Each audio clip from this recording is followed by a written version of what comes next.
things are going to ultimately work out. I do think this is something that we should take very seriously, and there have been lawsuits and there have been consequences related to that, so I just want to point that out. Professor Petitano's point is a good one. Again, this intersection of competing constitutional rights necessarily, that on one hand, freedom of expression of religion is important. On the other hand, of course, necessity of appropriate law enforcement. But I think America didn't necessarily shy away from trying to define other people's religions. And the courts will give a certain amount of deference to self-expression of religion and sort of self-appointment of their own religion. And the idea that it's really tough to tell what is sort of bona fide expression of religion from that which is not. And it's not an easy line to draw. I'll be, sort of a little bit cautious in my metaphor, but I will say that I think there is a big white elephant in the room, which we haven't talking about, which is the First Amendment in this day and age with the internet, with things like pop blog, and I mean, Mr. Cobb is filming us right now, which is something I've heard of course. But he's going to broadcast this and he's going to promote his views. And the whole idea of the marketplace of ideas is that it can be countered. If you've got an internet that allows for thousands of communications to go out all the time in a very rapid manner, can we counter this bad speech with good speech? And I mean, I think maybe we as Americans have to start thinking about whether maybe our neighbors to the north might not have such a bad idea in terms of criminalizing it in certain circumstances. And I wonder what the panelists think about that. Because I think clearly we need to have that discussion on this panel. And I don't know if Professor Patnado has any ideas on that. I do certainly agree with you to a certain extent, but I guess I haven't fully formulated my own views on that subject yet. I certainly think that you're correct in that there does come a point in which you kind of wonder, what was the purpose of the First Amendment anyway? What was the purpose of free speech, right? The purpose was to increase the political discourse and engage people in that way. And this kind of speech that silences others, isn't that really, an action in and of itself? This sort of speech in which that's really a form of intimidation, and that it's not simply, somebody's opinion. And then, of course, you have the typical view that the way to, as you just said, the way to counter bad speech is with good speech. And honestly, I still struggle with that. I don't know what the answer is, and I think that situations like this are exactly, they bring up these points, this idea that something like this could happen. Maybe we're not going far enough. There's a good book. I want everyone to talk about. There's a good book by Jeremy Waldron, a great legal scholar who's now at NYU, about this topic, and he's originally from New Zealand. And he says, look, the Americans are crazy about this. We should not be allowing this kind of virulent hate speech to go unregulated. It's a little bit, I think his analogy is a little bit like, it's kind of like products liability. We don't allow manufacturers to put into the stream of commerce poisonous products that are going to hurt people. We have some regulation of that. And why isn't that true with respect to speech? And he gives a very powerful example of a little girl, walking down the street with her father. She's a racial minority, and she sees some horrible posting on a wall or over a loudspeaker or whatever it is that says that she's less than human, she's an animal, and that there's something wrong with her. Why should a 7-year-old girl have to be subjected to something like that? This whole notion, this sort of libertarian notion that, it's self-help remedies, that this 7-year-old girl should just have to take her lumps and use the marketplace of ideas to counter this bad idea, that's okay. I don't think it is. I don't know that a 7-year-old girl should have to put up with that, and God knows how that can scar her psyche. I think we need to be thinking about that. And you just made me think of something else as well, because of course there are restrictions on speech out there, right? At some point, you can't yell fire in a movie theater, and you can't slander people, and there's a variety of restrictions that aren't in place, and so then all of a sudden when you get to this idea of hate speech, suddenly there's this visceral reaction that that's anti-democratic. And I kind of just wonder what really is the political underpinning of that, where one sort of speech, everybody agrees you can't do something, scream fire in that theater and endanger all of those people. But then you have this other area that, as you said, has its own level of harm to it, that people have this visceral reaction to and say, oh, now that's anti-democratic. I mean, we should consider that there is Brandenburg versus Ohio, 1969 U.S. Supreme Court case, that does say that speech can be criminalized that is intended to incite to imminent lawless violence and that is reasonably likely to incite to imminent lawless violence. You're right, it is not without limit, but that is a very difficult standard. We used to have the clear and present danger test, which was more forgiving prosecuting speech like that. But then in 69, the court decided that we needed to be more, if you will, speech protective and adopted that standard. And I just don't know if that's good enough. We also have Virginia versus Black, which was a cross-burning case where the court found that if you could prove that there was intent to intimidate that went with that speech act, that could be prosecuted. So that there are some. We also have, of course, the famous fighting words cases, Chaplinski, for example. But those have been narrowly construed, and I don't know that we have what it takes to deal with the situation that Jeremy Waldron is concerned about. Steve, one of the things you mentioned in your initial presentation was the idea of civil remedies. Can you expand on that? Sure, except there is an underlying criminalization element too. So civil remedies only goes if you can prove a predicate criminal act has been committed. So you get back to the same analysis in a sense. You have to go and decide whether speech can ever rise to the level of a crime. The Mullet case where I started, where the cartoon circulated to Jewish businesses showing people hanging from a noose and saying this is essentially the fate of all Jews and or race traitors.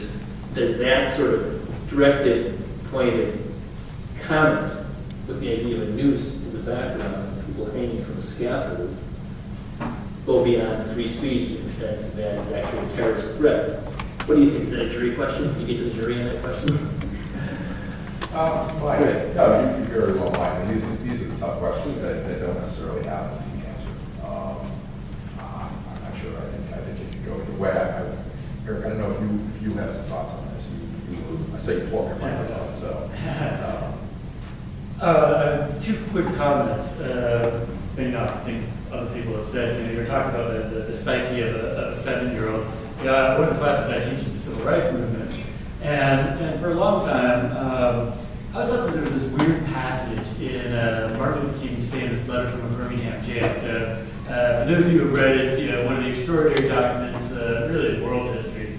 But there's this one part where he's talking about fun time, right? And here's this guy who's well versed in all kinds of great philosophies and social movements, and he's talking about fun town. It always struck me as peculiar that he says, you want to bring your kids to fun town, and you can't because it's a segregated South.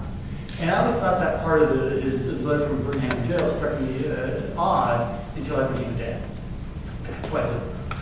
And to think about, you refer to a 7-year-old, I've got a 5-year-old and a 3-year-old, and the torture would be not only for me, but presumably my kids, to see, to be able to say, like, yes, this product of race hatred will deny you the simple, how do you tell a kid, like, you can't go to Funtown simply because you're white or black or whatever the case may be. It truly shows how malignant these ideas are and the effect that they could have on all kinds of folks. I now actually consider that one of the most powerful elements or components of King's letter from Birmingham jail, and I'm not sure anyone can understand until they become a parent themselves. The other thing that I'd like to quickly address is this question of inevitability. If we truly protect the First Amendment, our leaf-like situations inevitably come up. And I would actually argue, maybe take a longer historical perspective. There was a time when the cancer that affects these individuals was far more widespread, but over the years we've kind of had a sort of collective chemotherapy, and this hatred has become less and less prominent over time. such that individuals like Cobb have to discourage in the remote corners of North Dakota or other places in Idaho. So the question is, now will these things be inevitable, but how long will it take to stamp them out entirely?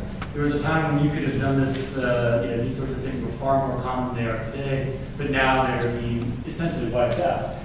We might get to the point where individuals like Cobb won't even be allowed to go into rural places in North Dakota. They'll have to scramble around who knows where. Maybe they'll end up in South Central LA, maybe North Minneapolis. So again, from the bigger perspective,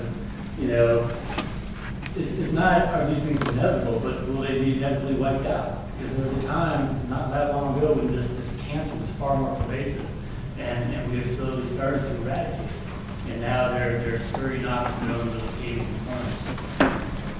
This is a good transition to my final question, which is, how have these communities been, as you say, wiped out?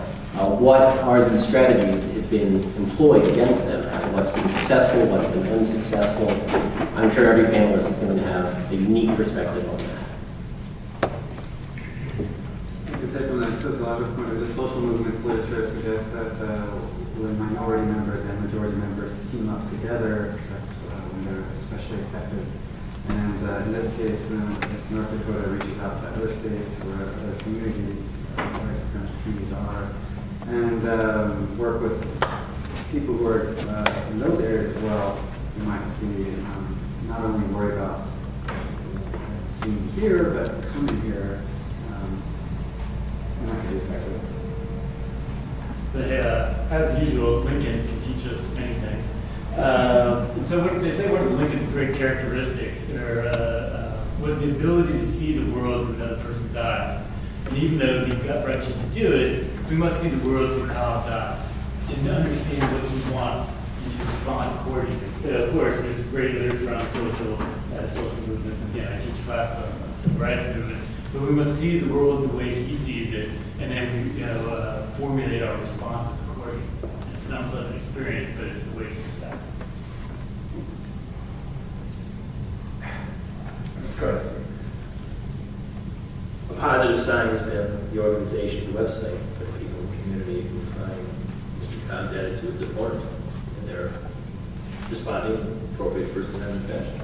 This is part of the healthy discussion and use of antiseptic, in a sense, to respond to speech that we don't like. Probably what the framers had in mind in the first place. I wonder if it's enough. I mean, maybe I'm being a little provocative in saying this, but I do. I mean, there are a whole panoply of potential remedies that we can seek out, and and I appreciate Dr. Ear's point that this cancer that was racism has definitely shrunk, and it doesn't affect the body politic in the way that it did 100 years ago, or even 50. But for that 7-year-old little girl that you're talking about, I mean, this isn't just a question of not being able to go to Cobbsville, okay? This is also a question of in her environment where she lives, being subjected to hatred and scorn and ridicule.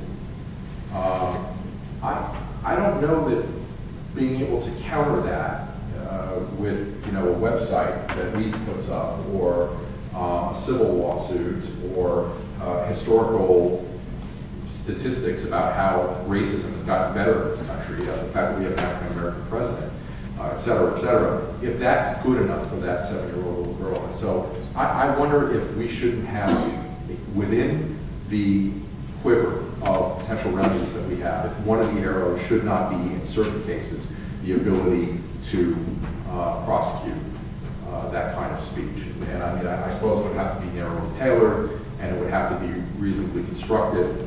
But I think Professor Walter makes a pretty good point. And my thinking on this is evolving. So I just want to put that out there. I don't know that I have an answer to what I think the best strategy is, but I do kind of want to echo what some of the other panelists have said in terms of, I really think that empathy is very important. And you were talking about empathy for Cobb and a way to try to understand him and formulate formulate a response in that way. But I'm also thinking, in general, the training of empathy in our country, I think there tends to be a general lack of that in certain respects. And part of that is why, I'm so in favor of diversity initiatives, right? Because I think